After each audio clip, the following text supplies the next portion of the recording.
The elevator doors slid shut with a soft whisper, sealing Lauren inside the mirrored box that would carry her to the 42nd floor. She was late, catastrophically late for the most important meeting of her career. The Castellano Holdings pitch. 6 months of preparation. 3 all-nighters in the past week, and her alarm had failed to go off. She jabbed the button for the 42nd floor repeatedly, as if that would make the elevator move faster. It didn't. Come on. Come on, she muttered, watching the floor numbers climb with agonizing slowness. 3rd floor. 4th floor. 5th. The elevator stopped on the 7th floor. Lauren resisted the urge to groan. She didn't have time for this. Couldn't afford another delay.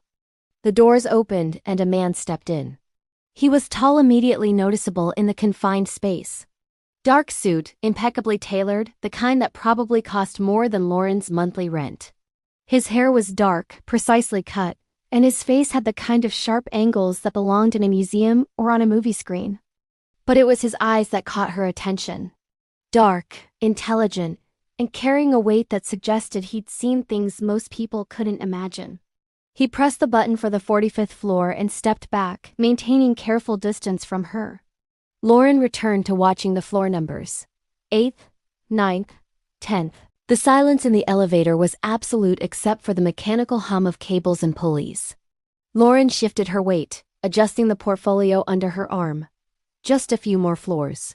She could still make the meeting, if... The elevator lurched. Lauren grabbed the railing instinctively, her heart jumping into her throat. The lights flickered once, twice, and then everything stopped. The floor number display froze on 12. The mechanical hum died.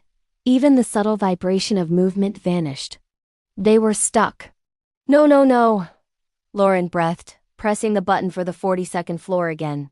Nothing happened. She pressed the lobby button, the emergency button. Every button. Nothing.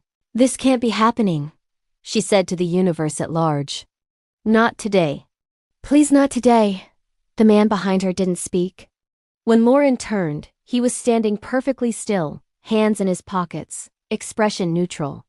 Like being trapped in an elevator was a minor inconvenience rather than an emergency. Are you not concerned about this? Lauren demanded. He looked at her with those dark eyes. Elevators malfunction. It happens.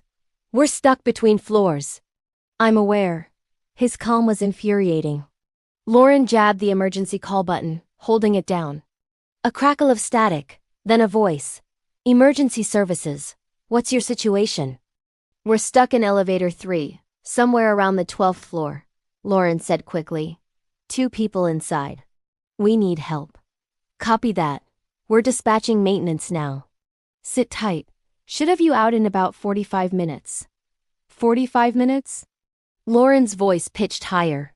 I have a meeting. I can't wait 45. The line went dead. Lauren stared at the speaker in disbelief. 45 minutes. Her career-defining meeting started in 20. By the time they got out, she slumped against the elevator wall, portfolio sliding from her grip. All that work. All those sleepless nights. Gone because of a mechanical failure she couldn't control. Are you all right? The man's voice was quiet, careful. No, Lauren said honestly. I'm very much not all right. I just lost the most important opportunity of my career because I'm trapped in a metal box. The meeting on 42? Lauren looked up, startled. How did you know? You pressed that floor button about 15 times, he said, the ghost of a smile touching his lips. And you're holding a Castellano Holdings portfolio. Not difficult to deduce. Despite everything, Lauren felt a small laugh escape. Great. So you're trapped with someone having a career meltdown. Lucky you. I've seen worse. Something about the way he said it made Lauren study him more carefully. He stood with a kind of controlled stillness, the way predators did before they moved. His suit was expensive, yes, but there was something else, a confidence that went beyond wealth. What floor were you going to? She asked, just to fill the silence. 45. Important meeting? Something like that. They fell into silence again. Lauren checked her phone, no signal. Of course. The elevator was essentially a metal cage, blocking everything. She watched the man from the corner of her eye. He'd pulled out his own phone and was looking at it with mild frustration. Also no signal, apparently. "I'm Lauren, by the way," she said. "Since we're apparently going to be stuck together for the next 45 minutes. He looked up from his phone. "Sebastian. Nice to meet you, Sebastian. Under less claustrophobic circumstances, at least. The circumstances could be worse." "How?" "The elevator could be falling instead of stopped." Lauren laughed, a real laugh this time. "Well, that's one way to look at it. Glass half full?" "Glass not shattered on the ground 40 floors down," Sebastian corrected. They were quiet for a moment. Then Lauren sighed and slid down the wall to sit on the floor. Her meeting was already lost. Might as well get comfortable. "Do you mind?" Sebastian asked, gesturing to the spot next to her. "It's your elevator too," Lauren said. He sat with careful grace, maintaining respectful distance. Up close, Lauren noticed more details. The watch on his wrist was understated but clearly expensive. His hands were clean, nails perfectly maintained, but there was a faint scar across his knuckles. A ring on his right hand, simple silver with some kind of engraving she couldn't make out. "So what do you do, Sebastian?" Lauren asked. "Besides maintain impressive calm during elevator emergencies?" He was quiet for a moment, as if considering how to answer. "I manage ... operations, logistics, that sort of thing." "Vague," Lauren observed. "Are you a spy? Arms dealer? International man of mystery?" That almost smile again. "Something like that. Now you're just being mysterious on purpose." Perhaps, Lauren found herself smiling despite her anxiety about the meeting. There was something oddly compelling about this man. The way he spoke, measured, careful, like every word was chosen for maximum efficiency. The way he held himself, controlled but not tense, present but not imposing. "What about you?" Sebastian asked. "Besides pursuing important meetings at Castellano Holdings?" "Financial analyst. Boring spreadsheets, exciting audit trails, occasional embezzlement discovery." Lauren pulled her knees up. "Nothing as mysterious as operations and logistics. Embezzlement. Discovery sounds interesting. It's mostly paperwork. Following money trails, finding discrepancies. It's like solving puzzles, except the puzzles can send people to prison." Sebastian's expression shifted slightly, something like respect. "You must be good at reading patterns." "It's literally my job. Numbers don't lie." "People do, but numbers tell the truth if you know how to read them. A valuable skill." They fell into comfortable silence. Lauren checked her phone again, still no signal, and now the meeting had officially started. She felt the loss of opportunity like a physical ache, but there was nothing she could do. "I'm sorry about your meeting," Sebastian said quietly. "Not your fault we're stuck in here. Still unfortunate." Lauren looked at him. "You're different, you know that?" Most people would be panicking right now. Pounding on doors, demanding to be let out immediately. "You're just ... calm. Panic doesn't solve problems." "No, but it's a pretty normal human response." "I suppose I'm not most people." There was something in the way he said it. Not arrogance, but simple fact. Like he'd long ago accepted being different and made peace with it. "What kind of person are you then?" Lauren asked. Sebastian looked at her directly, and for a moment she saw something deep in those dark eyes. Something old and tired and carrying weight she couldn't imagine. "The kind who's learned that control is survival," he said finally. Before Lauren could ask what that meant, the elevator shuddered. Not a gentle movement. A violent jerk that sent Lauren sliding across the floor. Sebastian moved instantly, his hand shooting out to brace her before she could crash into the opposite wall. The lights flickered again. Once, twice, 3 times. And then they went out completely. Darkness swallowed them whole. Lauren's breath came faster. The elevator creaked ominously, the sound of metal under stress. "Sebastian?" Her voice sounded small in the darkness. "I'm here." His voice was steady, close. His hand was still on her arm, anchoring her. "Don't move. Just breathe." "What's happening?" The backup power failed. "The elevator's still secure. We're not falling.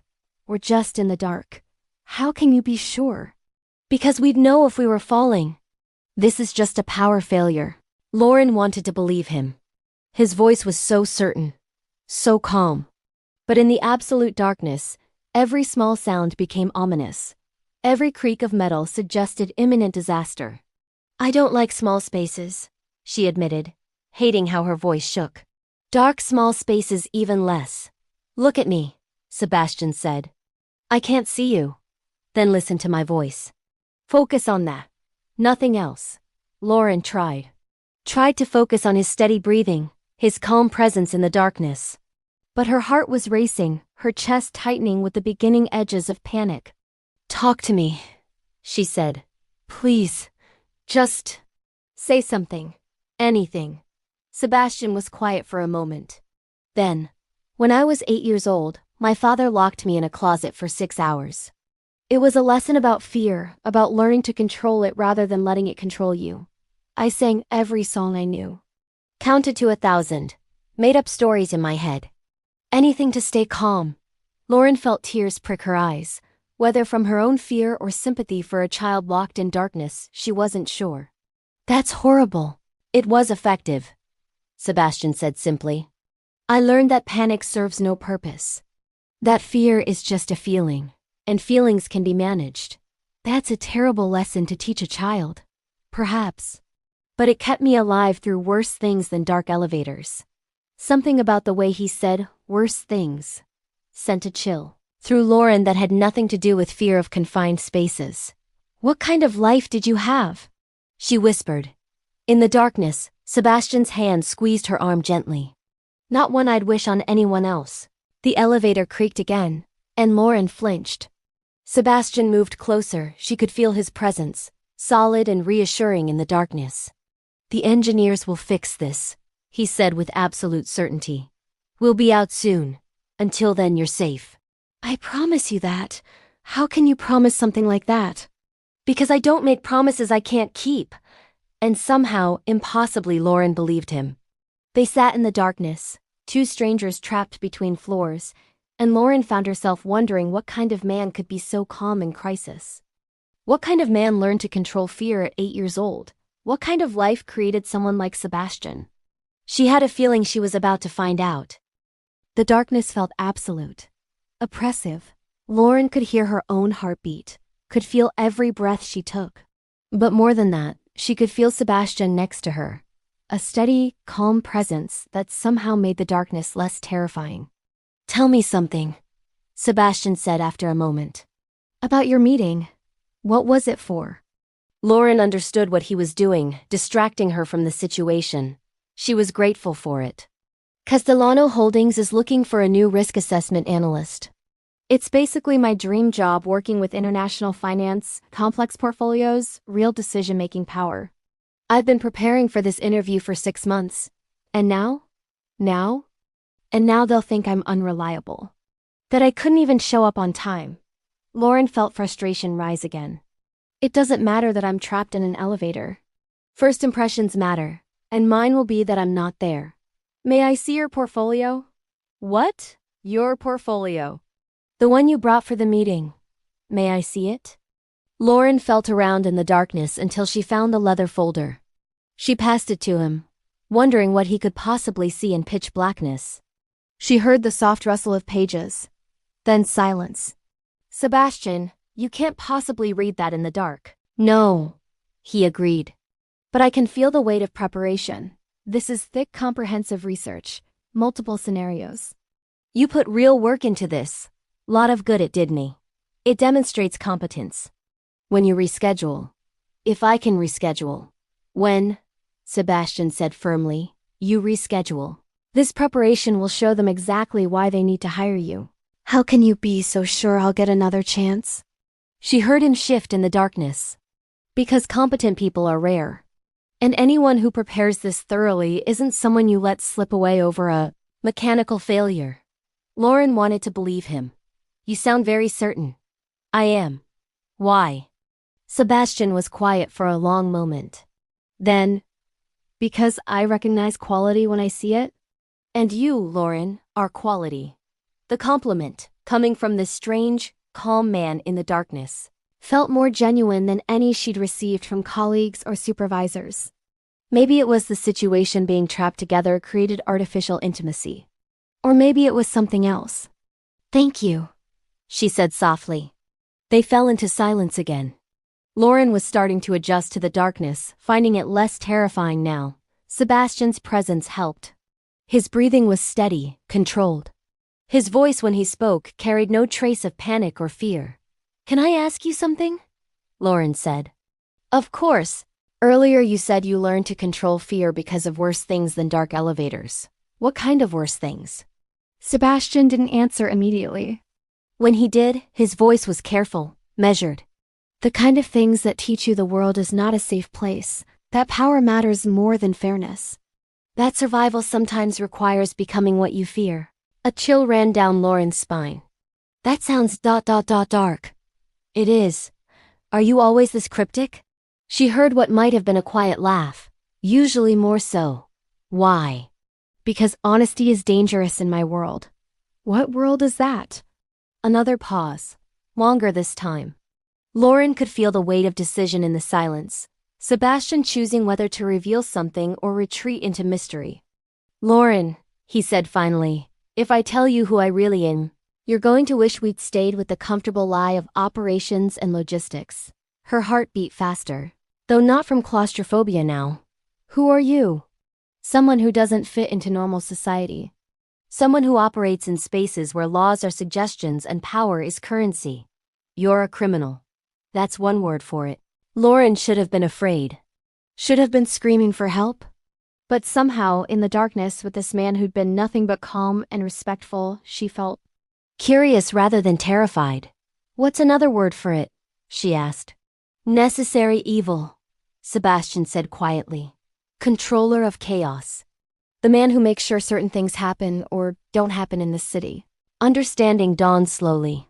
"You're not just a criminal. You're the head of the Volkov organization," he finished. "What the media would call a mafia boss. What law enforcement calls a priority target. What people in my world simply call ... Sebastian." The darkness suddenly felt different, heavier. Lauren was trapped in an elevator with one of the most dangerous men in the city. And yet ... she wasn't afraid. "Why are you telling me this?" she whispered. "Because we're stuck in the dark and lies feel wrong right now. Because you asked with genuine curiosity rather than judgment. And because ... double quotes." He paused. "Because I'm tired of pretending." "Pretending what?" "That I'm normal. That I fit. That any part of my life resembles the lives of people like you." Lauren processed this. People like me? Good people. Honest people. People who work real jobs and prepare thoroughly for interviews and worry about being late. People who exist in the light instead of the shadows. That's a very romantic way of describing my boring life. "There's nothing boring about honesty," Sebastian said. "It's the rarest thing in my world." They sat in silence for a moment. Lauren knew she should be terrified. Knew that being trapped with a mafia boss should be her worst nightmare. But Sebastian had been nothing but respectful, calming, even kind in his careful way. "Can I ask you something else?" Lauren said. "You seem determined to understand me. I'm an analyst. It's what I do, try to understand things that don't immediately make sense. And I don't make sense?" "Not even a little bit," Lauren admitted. "You're supposedly one of the most dangerous men in the city. But you've spent the last 20 minutes keeping me calm and giving me career advice. That's not exactly typical criminal behavior." "No," Sebastian agreed. "It's not. So what are you really? Besides the titles and the reputation?" He was quiet for so long that Lauren thought he wouldn't answer. Then, "Tired," he said simply. "I'm tired, Lauren. Tired of violence, of always watching my back, of living in a world where trust is suicide and showing weakness is death. I'm tired of being Sebastian Volkov, crime boss. Sometimes I just want to be Sebastian. Just ... a person." The raw honesty in his voice made Lauren's chest tighten. "Is that why you're on this elevator?" "Just being a person." "Attempted to," he said. "Then we got stuck, and now I'm stuck between two worlds. The person I am and the person I have to be. Which one am I talking to right now? Honestly, I'm not sure anymore. The elevator creaked ominously, reminding them of their situation. But somehow, the conversation felt more important than the mechanical failure. What happens when we get out of here? Lauren asked. Do you go back to being the dangerous Mafia boss and I go back to being the analyst with the missed interview? Probably, Sebastian said. Our worlds don't really intersect otherwise. They're intersecting right now. Forced proximity. Artificial circumstance. Does it matter why it's happening if it's happening anyway? Sebastian turned toward her in the darkness. She could feel the shift of air, sense his attention focusing. What are you saying? I'm saying maybe this elevator breaking down is the most interesting thing that's happened to either of us in a long time. Maybe being trapped in the dark with a stranger is exactly what we both needed. Careful, Lauren, Sebastian said quietly. Interesting and dangerous are often the same thing in my world. Maybe I'm tired of safe and boring. You don't mean that? Don't I? Lauren surprised herself with her boldness. I've spent my whole life doing the right things, following the rules, staying in my lane, and where has it gotten me? Trapped in an elevator, missing the biggest opportunity of my career. Maybe safe isn't as important as I thought. Spoken like someone who's never actually been in danger.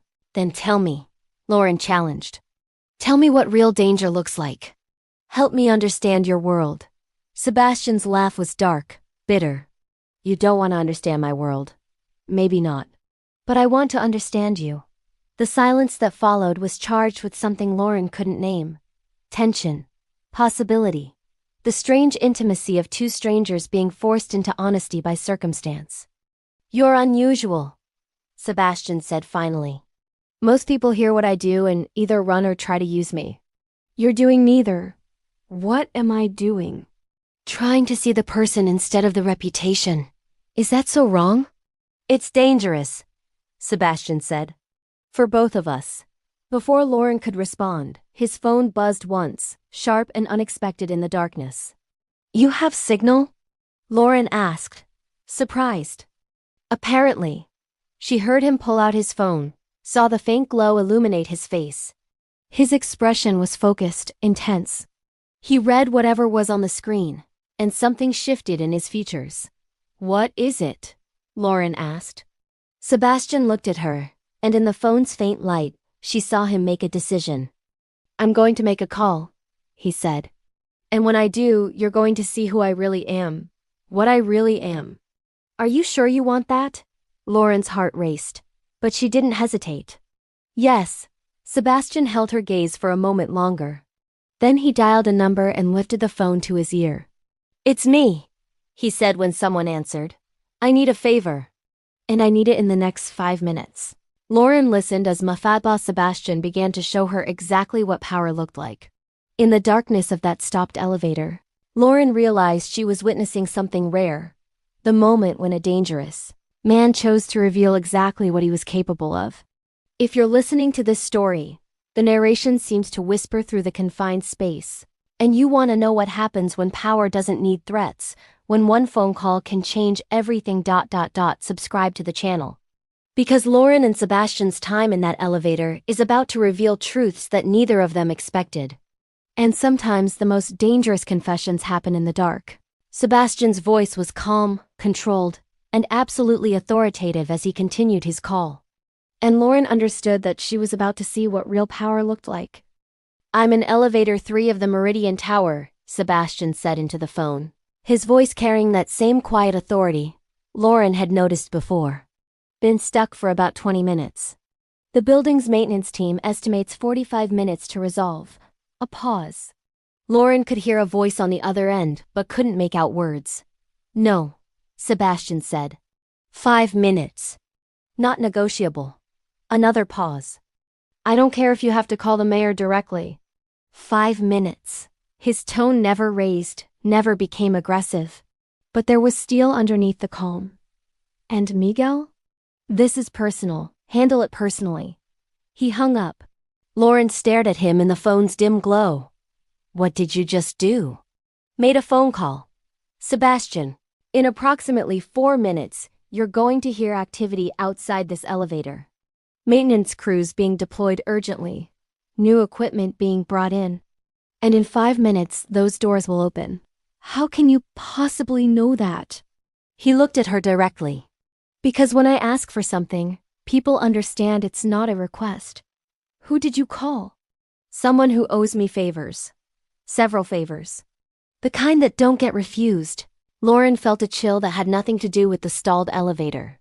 You just activated your entire criminal network because we're stuck?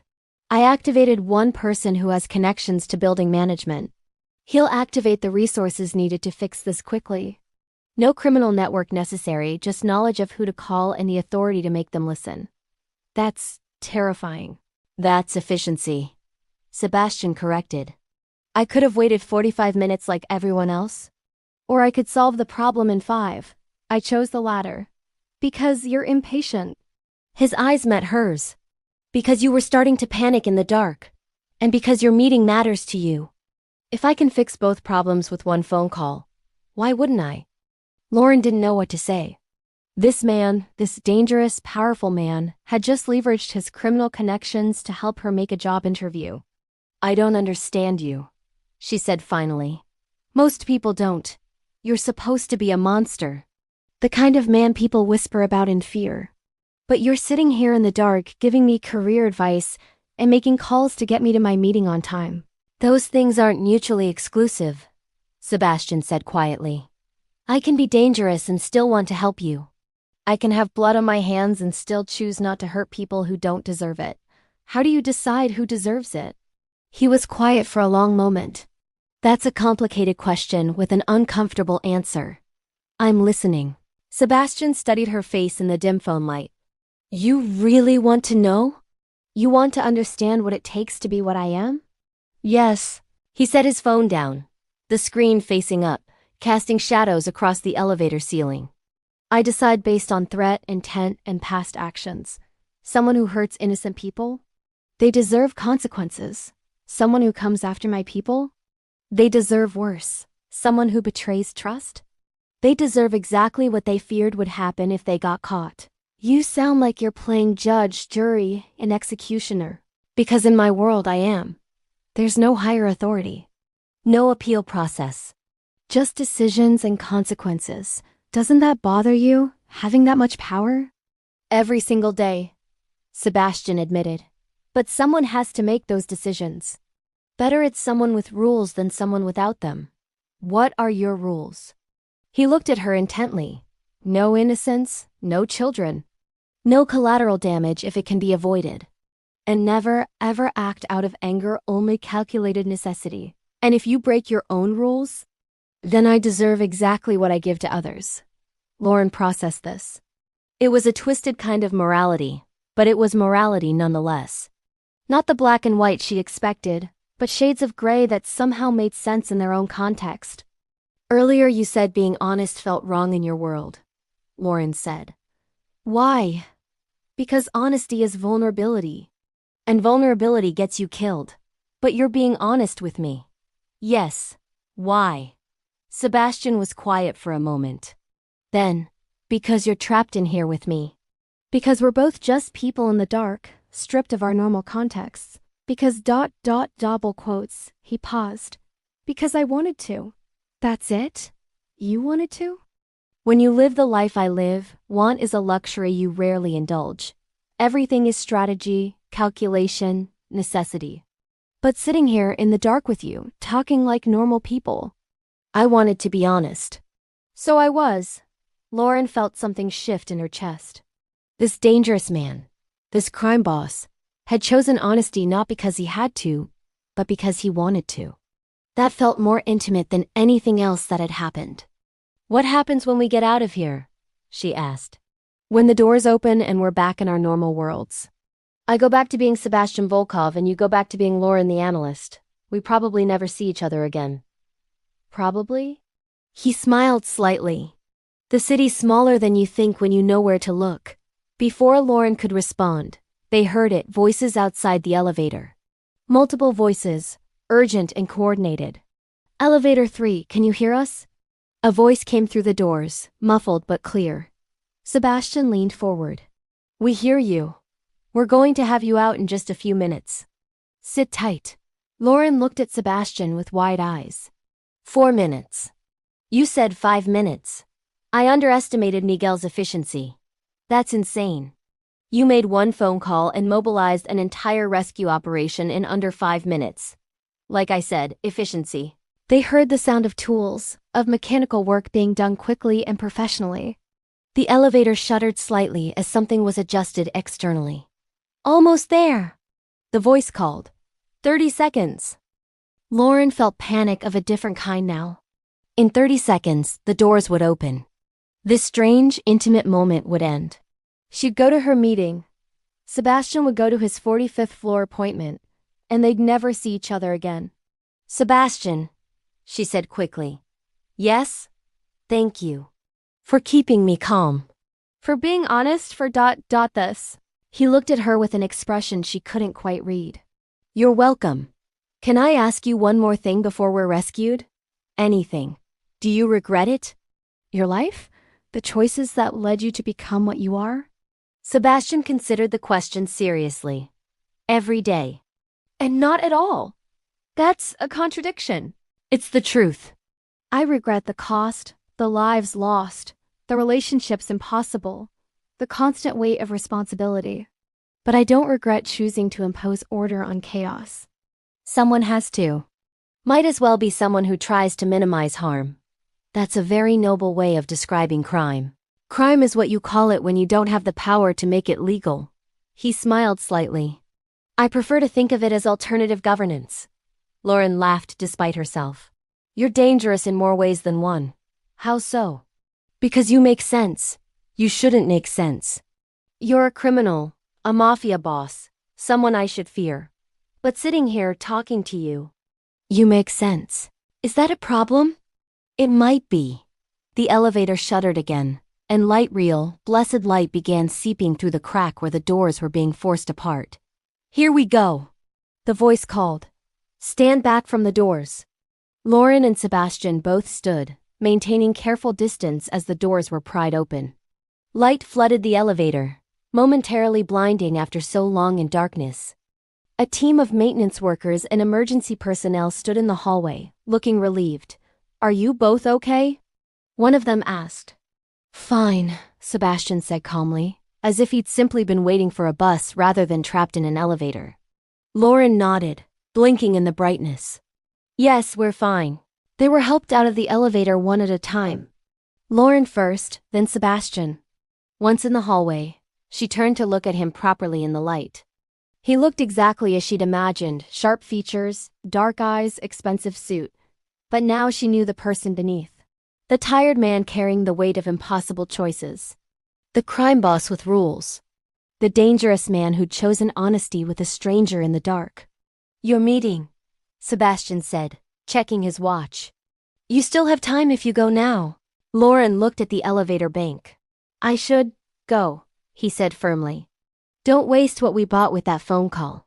She nodded but hesitated. Sebastian? Yes? If I see you again, in the city, somewhere random, can we pretend we know each other? Or do we have to pretend this never happened? Something warm flickered in his expression. If you see me again, Lauren, we'll acknowledge each other. No pretending necessary. Okay. She adjusted her portfolio, suddenly feeling nervous. Okay, I should go. You should. But neither of them moved. Thank you, Lauren said again. For everything. Good luck with your interview, Sebastian replied. Show them why they need you. Lauren smiled and finally turned toward the working elevator. As she pressed the call button, she glanced back. Sebastian was still standing there, watching her with an expression she couldn't read. The elevator arrived, different one, working properly, and Lauren stepped inside. As the doors began to close, Sebastian raised his hand in a small wave. Lauren waved back. And then the doors shut and he was gone.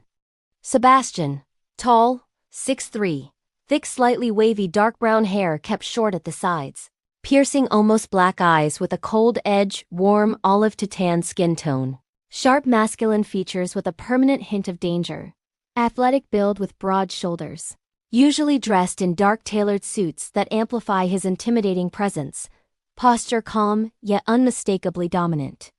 Lauren. Average height, 5'5", Long wavy dark brown hair. Deep warm brown eyes. Medium to dark skin tone with a natural golden undertone. Graceful yet weary posture. Simple professional outfits in neutral earth tones. A quiet strength beneath her softness. The city. Chicago night. Skyscrapers reflecting gold and blue lights. Rain-wet streets shimmering. Cold air, soft urban noise. Elegant sense of loneliness. The interview went better than Lauren could have hoped. She was 20 minutes late, yes, but the panel was understanding. Apparently, there had been a building-wide elevator malfunction that morning. Nothing they could hold against her. She presented her portfolio with confidence born from Sebastian's words in the dark, answered every question thoroughly, demonstrated her analytical skills and attention to detail. When she left 90 minutes later, the senior partner shook her hand and said, "We'll be in touch soon." Very soon. It was the closest thing to a job offer without actually being one. Lauren felt like she was floating as she exited the building. The morning's disaster had somehow turned into success. And all because a mysterious, dangerous man had made one phone call. She wondered if Sebastian's meeting had gone as well. Lauren was halfway to the subway when her phone rang unknown number. "Hello? Lauren?" Sebastian's voice, unmistakable. "How did it go?" Her heart skipped. "How did you get my number?" "I have resources. How did the interview go?" "Sebastian, answer the question."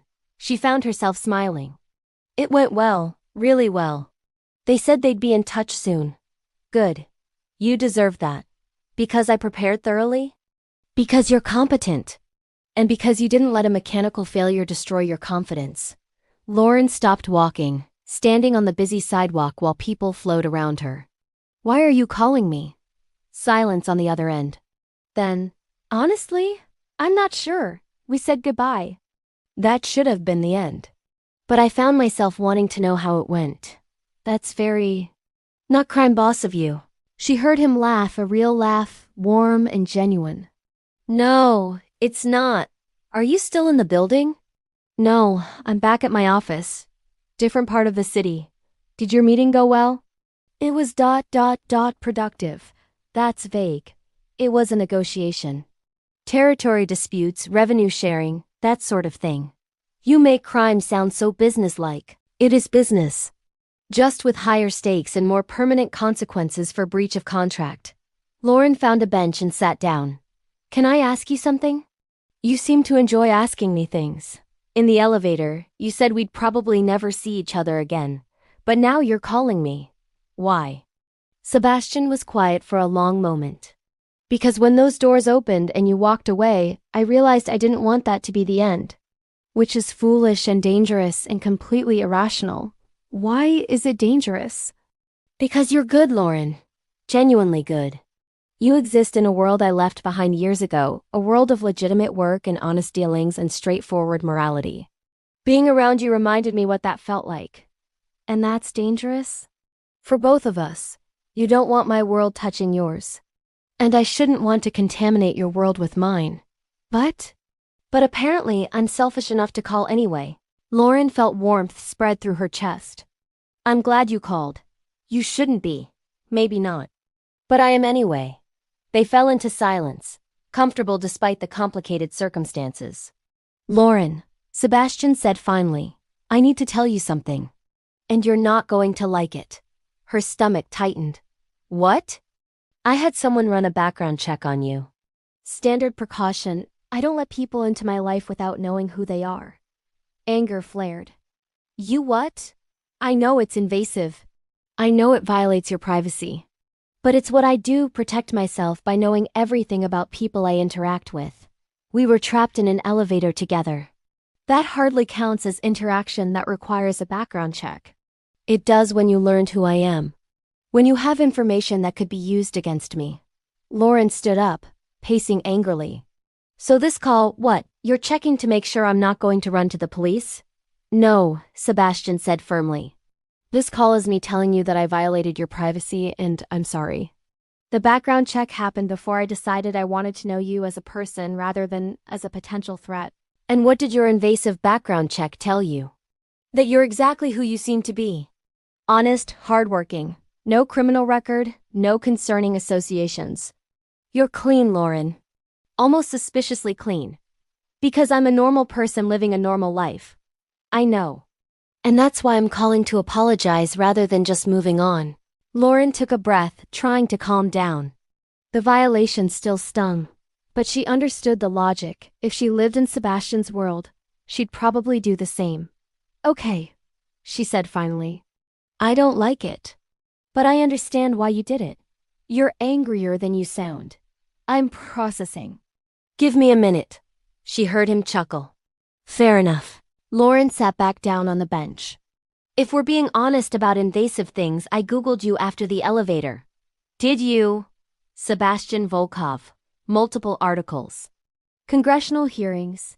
FBI investigations that never went anywhere. You're famous in a very specific. You're famous in a very dangerous way. And yet, you're still talking to me.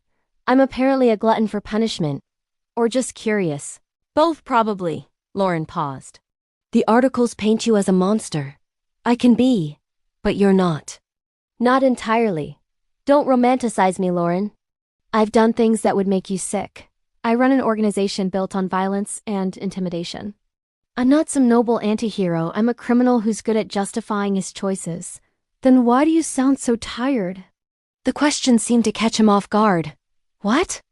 Every time you talk about your life, your work, who you are, you sound exhausted. Like you're carrying weight that's crushing you. Sebastian was quiet for so long Lauren thought he'd hung up. I am tired, he said finally, his voice soft. I've been doing this since I was 16. 20 years of violence and strategy and always watching my back. 20 years of being the person everyone fears. It's exhausting maintaining that image, living that life. Sometimes I feel like I'm drowning in it. Lauren's anger evaporated, replaced by something uncomfortably close to sympathy. Why don't you stop? Because there's no exit from my world. You don't retire from being a mafia boss. You either die or get overthrown. There's no peaceful resignation. That sounds like a prison. It is. A very luxurious, very dangerous prison that I built myself. Sebastian ... Don't feel sorry for me, he said, some strength returning to his voice. I made my choices. I live with the consequences. Pity doesn't help anything. It's not pity, Lauren said. I don't know what it is. Concern? Understanding? Recognition that you're human underneath everything else. Careful. Acknowledging my humanity makes me harder to fear. And you should fear me, Lauren. Should I? Yes. Why? Because I could destroy your life with one phone call if I wanted to. Because I have resources and knowledge and power that normal people can't comprehend. Because I operate outside laws that protect you. But you won't. How can you be sure? Because you made a phone call to get me to my interview on time. Because you apologized for invading my privacy. Because underneath the reputation, you're just a tired man who wanted one honest conversation. Sebastian made a sound that might have been a laugh or a sigh. You see too much. Analyst, remember? It's what I do. You're dangerous in your own way. How so? Because you make me want things I can't have. Normal conversations. Honest connections. A life that isn't defined by violence. Lauren's heart raced. Sebastian, I should let you go, he said suddenly. You have a career to celebrate, and I have work to do. Wait. Lauren. His voice was gentle but firm. This call was a mistake. A self-indulgent mistake that could complicate both our lives. We should end it here cleanly, before things get more tangled. What if I don't want to end it? Silence. Heavy, loaded silence. Then you're more foolish than I thought. Sebastian said finally. And I'm more selfish than I should be. Is that a yes or a no? It's a warning. If we continue this, whatever this is, you need to understand the risks. People in my life become targets. Anyone close to me is automatically in danger. I'm just someone you met in an elevator. Are you? The question hung between them. I don't know, Lauren admitted. But I'd like to find out. Sebastian was quiet for a long moment. Then, dinner. What? Have dinner with me. Tomorrow night. Somewhere public, somewhere safe. One meal where we can talk like normal people and figure out if this is actually something or just an artifact of forced proximity. Lauren's heart soared. Okay, okay, okay, okay, okay, okay. If this is actually something or just as actually something or just an artifact of forced proximity. Lauren's heart soared. Okay. Oh, his heart, like normal people and figure out if this is actually something or just as actually something or just an artifact of forced proximity. Yes. Dinner. Tomorrow. What time? 7. I'll text you the address. Sebastian? Yes? This is probably a terrible idea. She heard him smile. Probably the worst idea either of us has had in a long time. But we're doing it anyway. Apparently, we're both gluttons for punishment. Lauren laughed. I should go. Actually process everything that happened today. Good luck with that. It was a complicated morning. Understatement of the year. Goodbye, Lauren. Goodbye, Sebastian. She hung up and sat on the bench, staring at her phone in disbelief. She had a job offer pending, and a dinner date with a mafia boss. Her life had become unrecognizable in the span of a morning. And the most concerning part? She was excited about both. Lauren spent the rest of the day in a daze. She called her best friend Emma and tried to explain what had happened, but it sounded insane even to her own ears. So let me get this straight, Emma said over drinks that evening. You got stuck in an elevator with a hot stranger who turned out to be a literal crime boss. He made one phone call and magically got you rescued. You had what sounds like a therapy session in the dark, and now you're having dinner with him tomorrow. When you say it like that, it sounds crazy. Because it is crazy, Lauren. He's a criminal. A dangerous criminal. I know. So why are you smiling? Lauren touched her face, surprised to find Emma was right. I don't know. He's not what I expected. What did you expect? Someone cold, violent, inhuman. But Sebastian is just tired and lonely. And somehow more honest than most legitimate people I know. Emma shook her head. You're already in trouble. What do you mean? You're defending him. Justifying why it's okay to have feelings for a mafia boss. That's how it starts, finding reasons why the dangerous choice makes sense. I don't have feelings for him, Lauren protested. We barely know each other. You spent an hour trapped in an elevator having deep conversations about his moral code. That's intimacy, Lauren. Forced, maybe, but intimacy nonetheless. Lauren couldn't argue with that. What if this is just curiosity? She tried. What if I'm just interested in understanding a world I've never been exposed to? Then you'd be reading articles, not having dinner with the man himself. You think I should cancel? Emma was quiet for a moment. I think you should be careful. This isn't some romance novel where the bad boy reforms for the good girl. This is a real person who runs a criminal organization. People die in his world, Lauren. Violence is currency. Are you really prepared for that reality? Lauren thought about Sebastian's words in the elevator. His admission that he'd done things that would horrify her. His tired acceptance of the prison he'd built for himself. I don't know, she admitted. But I want to find out. Then at least be smart about it. Public place check. Tell someone where you are. I'll be on call. And Lauren? If anything feels wrong, if he makes any threat or shows any sign of danger, you leave immediately. Promise me. I promise. But as Lauren went home that night, she found herself thinking less about the danger and more about the conversation. The way Sebastian had opened up in the darkness. The vulnerability hidden beneath power. The way he'd sounded when he admitted to being tired. The next evening, Lauren stood in front of her closet trying to decide what one wore to dinner with a mafia boss. Professional? Too formal. Casual? Too informal. Somewhere in between. She finally settled on a simple black dress, elegant without trying too hard. The restaurant address Sebastian texted was surprising. A quiet Italian place in a good neighborhood. Not flashy, not obviously connected to organized crime. Just nice. Lauren arrived exactly at 7. Sebastian was already there, sitting at a corner table with clear sightlines to all entrances. He stood when she approached. You came, he said, and there was genuine relief in his voice. You thought I wouldn't? I thought you might reconsider in the light of day. I did reconsider, Lauren admitted. Multiple times. And I came anyway. Something warm flickered in his eyes. I'm glad. He pulled out her chair, such an old-fashioned gesture, and Lauren sat. Up close in good lighting, she could see the details she'd missed in the elevator. The faint scar above his left eyebrow.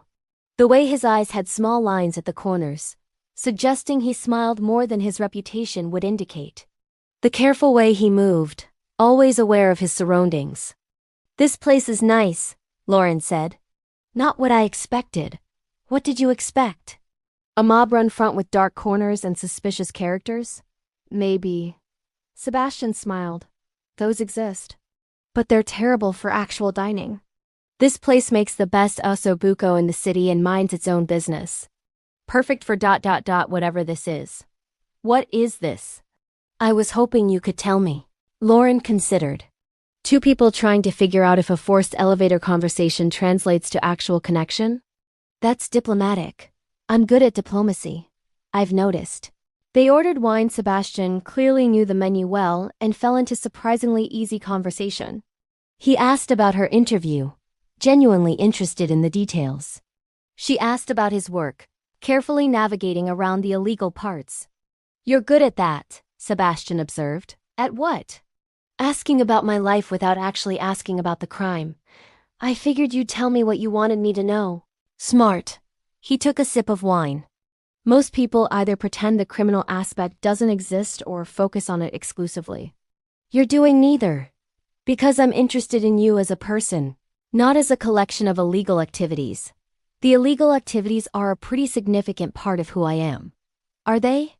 Or are they just what you do for work? Sebastian set down his glass. That's a very generous interpretation. Is it wrong? He considered.